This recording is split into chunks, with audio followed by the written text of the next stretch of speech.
Think back to the moments in your life when you were certain everything was ending. Those times when the difficulty seemed insurmountable, when you believed you could not possibly continue, when you were convinced that this particular pain would destroy you. And yet here you are. You survived. You endured.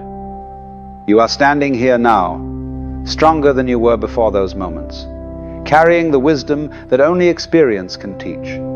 Every single difficult time you thought would end you has passed.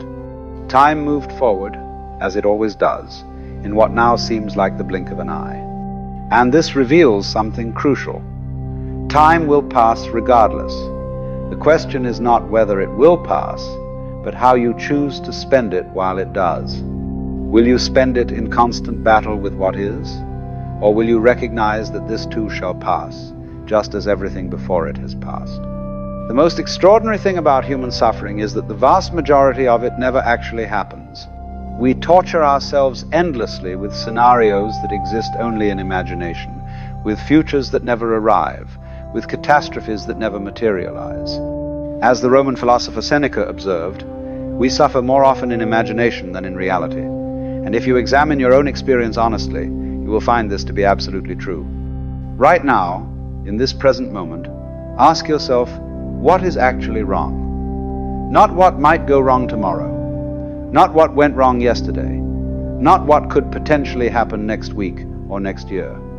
Right now, in this breath, in this second, what is the actual problem? More often than not, you will find that the present moment itself is quite bearable. The suffering exists almost entirely in thought, in the mind's ceaseless commentary about what is happening, rather than in what is actually happening. This is the peculiar trap of human consciousness. We have been given the ability to remember the past and imagine the future, and we use these gifts to create elaborate prisons for ourselves. We take one difficult moment and project it forward infinitely, convincing ourselves that this pain will last forever, that this situation defines us, that there is no way out. But this is fiction. This is the mind telling stories, and we believe these stories so completely that we mistake them for reality. Here is something you must understand. Life is fundamentally, irreducibly uncertain. You cannot know what will happen next. You cannot control outcomes. You cannot guarantee that things will work out as you hope. And the suffering you experience comes not from this uncertainty itself, but from your desperate attempt to escape it, to achieve certainty where none exists, to control what cannot be controlled. You are exhausting yourself, fighting against the basic nature of existence. It is like standing in a river and demanding that the water stop flowing. The water will continue to flow regardless of your demands, and you will simply tire yourself out with the effort of resistance. But the moment you stop fighting, the moment you accept that the river flows and that you are in it, something remarkable happens. The struggle ceases, and without the struggle, there is peace. Now, you have spent your life believing that happiness is something you must pursue, something you must achieve, something that exists outside of you, waiting to be found. You think, I will be happy when I get this job, when I find this relationship, when I achieve this goal, when circumstances align in this particular way.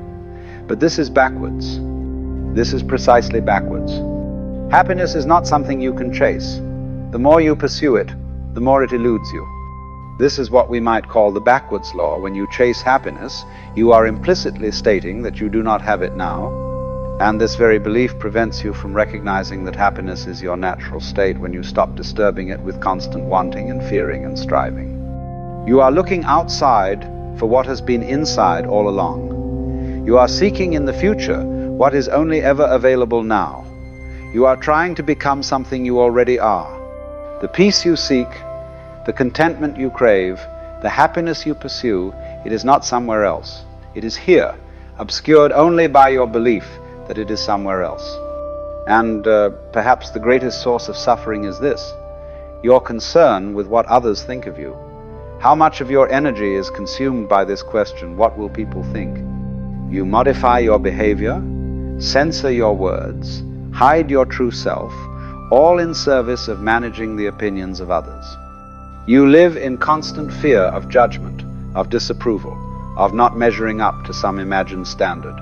But here is the liberating truth. People are not thinking about you nearly as much as you imagine. They are far too busy thinking about themselves, worrying about what you think of them, caught up in their own concerns and dramas. The audience you imagine watching and judging your every move, it does not exist.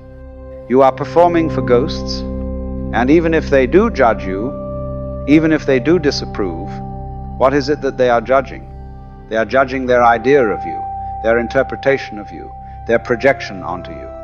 They are not seeing you as you actually are, they are seeing their own thoughts about you. And you are doing the same thing, judging yourself according to what you imagine they might be thinking, which is itself a creation of your own mind.